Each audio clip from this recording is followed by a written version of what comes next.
Hello, how are you? My name is Aisha, and today I'd like to speak to you guys about soldiers being hung.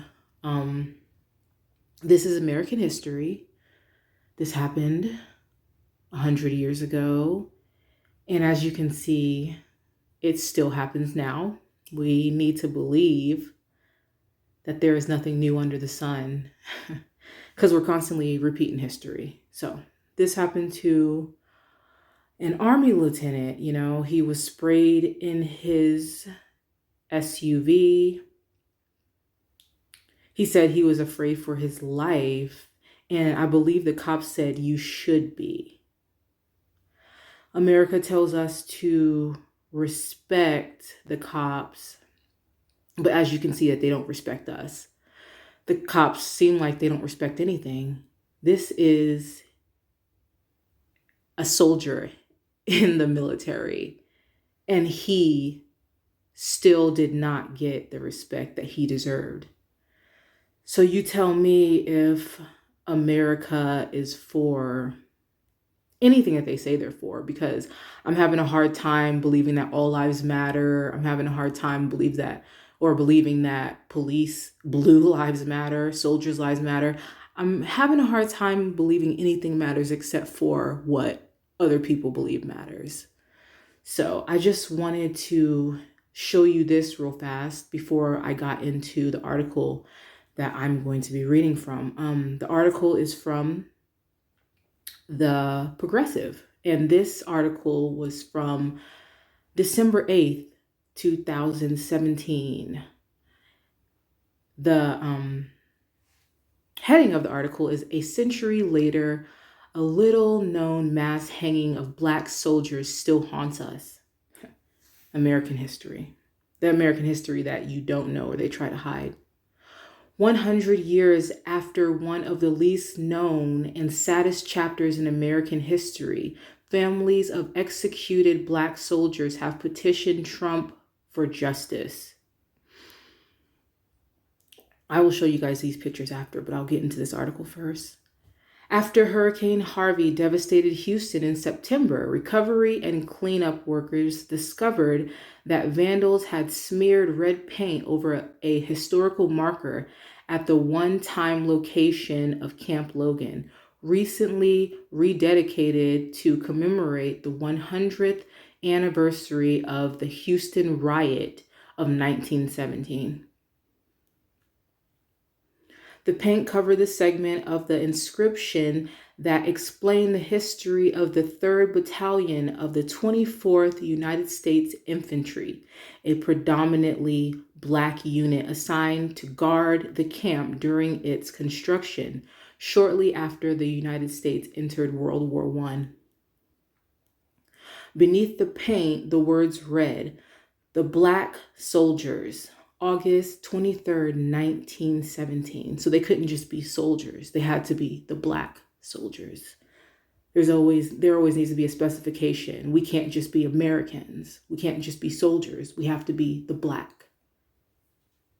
You can see how disrespectful America truly is to us and to the soldiers that are Black.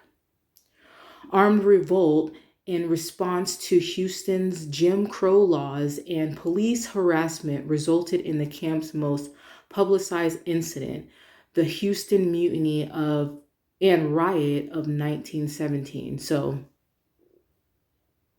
same thing with the cops. Then, same problems we're having right now, we had then. Just no cameras.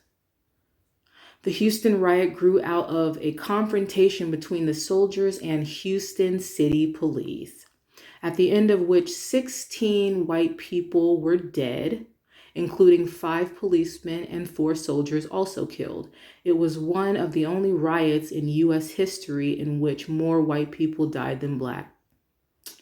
That sucks. At the resulting 3 courts martial, the first of which was the largest one in U.S. military history, a total of 118 enlisted Black soldiers were indicted. The 110 found guilty. 19 Black men were executed by hanging, and 53 received life sentences. For a century, families of the executed soldiers have lived with the memories and loss. Relatives alive today grew up hearing their families talk about the soldiers' fates, which served as a catalyst to learn more and to work for justice to make amends. Yeah. My family was upset when I started looking into it, admits Jason Holt, a relative of Private Hawkins, one of the soldiers hanged. Holt has a 100-year-old letter written by Private Hawkins to his mother the night before his execution, telling her not to be upset about him taking his seat in heaven and of his innocence. So I don't know what that does to you guys, but not a lot of people have to go through this kind of crap. They always want to cozy up and say what they've been through, but we have history that shows different. They sent those soldiers into the most hostile environment imaginable. Charles Anderson, a relative of Sergeant William Nesbitt, one of the hanged soldiers, told him over the phone. There was Jim Crow laws, racist cops, racist civilians, laws against them being treated fairly in the streetcars, while the workers building Logan Camp hated the soldiers' presence. Well, this is the kind of crap that you have to go through. But the racist cops and the racist civilians, I believe that's moved into today, excuse me. It's like a lot of people always say, well, we're not all racist. Well, that's super crazy because you stand up for racist ass crap, yet you still say you're not racist. Kind of weird. The riot was a problem created by community policing in a hostile environment, agrees Paul Matthews, founder of Houston's Buffalo Soldier National Museum, which examines the role of African American soldiers during U.S. military history. It's up to people now to decide whether there are lessons relevant to the present. A majority of soldiers posted at Camp Logan were raised in the South and familiar with segregation and Jim Crow laws, yet they still signed up to be in your crap military. But as Army servicemen, they expected fair treatment during their service in Houston. The police and public officials in the city viewed the presence of the Black soldiers as a threat. Imagine hanging other people from trees, setting their bodies on fire, and then saying those same people are the threat. Oh, wait, we still do that today. The cops can kill us, but we were the threat. I feared for my life. You're a coward if you fear for your life when you have a gun. Just let's get that out there. Many Houstonians were concerned that if the Black soldiers were shown the same respect as white soldiers, Black residents might come to expect similar treatment. Tensions grew between the troops guarding Camp Logan and the Houston police and locals. The sight of Black men wearing uniforms and carrying guns incensed white residents. The soldiers themselves were angered by the whites only signs, being called the N-word by white Houstonians, and streetcar conductors demanding that they sit in the rear. Then, in August, the police arrested a Black soldier for interfering with the arrest of a Black woman. When one of the battalion's military police went to inquire about the arrested soldier, an argument ensued, resulting in the military policeman fleeing the police station amid shots before being arrested himself. Rumors, which turned out to be false, reached Camp Logan that the military man had been killed and that a white mob was approaching the camp. There was no mob, but the black soldiers had good reason to be fearful. The country was rife with racial tensions. Just 2 years later, cities would erupt in unrest during the Red Summer. Made a video about that in case you don't know. And in 1921, a white mob in Tulsa, Oklahoma murdered hundreds of innocent black people. Yes, that's Black Wall Street. Made a video about that. More than 100 soldiers grabbed rifles and headed into downtown Houston. During a 2-hour rampage, the soldiers killed 16 white residents, including 5 policemen. The next day, martial law was declared in Houston, and the following day, the unit was dispatched back to its base in New Mexico. The court-martial soon followed. So check it out. When white folks was running around, hanging people in mobs, doing their whole Sunday dinner, let's hang somebody and catch them on fire and bring our kids, there was no martial law. But let some black soldiers come out and say, we're freaking tired of your bullshit. Now there's martial law. Kind of like now when they call out martial law. Did they call out martial law on January 6th, though? No. They wouldn't dare do that. It was a dark, rainy night during the riot, Anderson says. At the trial, the civilian witnesses couldn't identify one soldier firing shots that killed people. 7 mutineers agreed to testify against the others in exchange for clemency. Only one lawyer represented the 63 soldiers during the first court-martial. The 13 sentenced to death on November 28th were not given right to appeal. On December 11th, they were taken by truck to the scaffold, where 13 ropes dangled from a crossbeam. The men did not have a fair trial, says Sarah Hatchman, great-granddaughter of one of the policemen killed. I have no doubt about the likelihood the men executed had nothing to do with the deaths. Only 2 white officers faced courts-martial, and they were released. Not a single white civilian was brought to trial. In Houston, a rapidly growing city, knowledge of the event is mixed. Most newcomers know nothing about it, but this is changing. There was no public acknowledgement of it for a long time. Lila Rakoczy,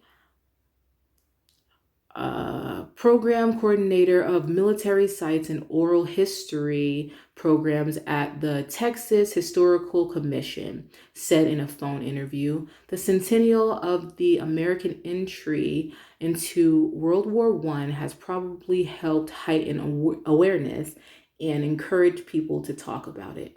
People don't want to talk about it because they're cowards and they don't want to look at themselves in the mirror after they talk about their dirty deeds. Hold people accountable. That's the problem. Earlier this year, Angela Holder, a history professor of Houston Community College and the great niece of Corporal Jesse Moore, one of the soldiers hanged, helped lobby for gravestones from the Veterans Association for unmarked graves in the Houston cemetery of 2 soldiers killed during the riot, but more still remains to be done for the soldiers, the relatives say.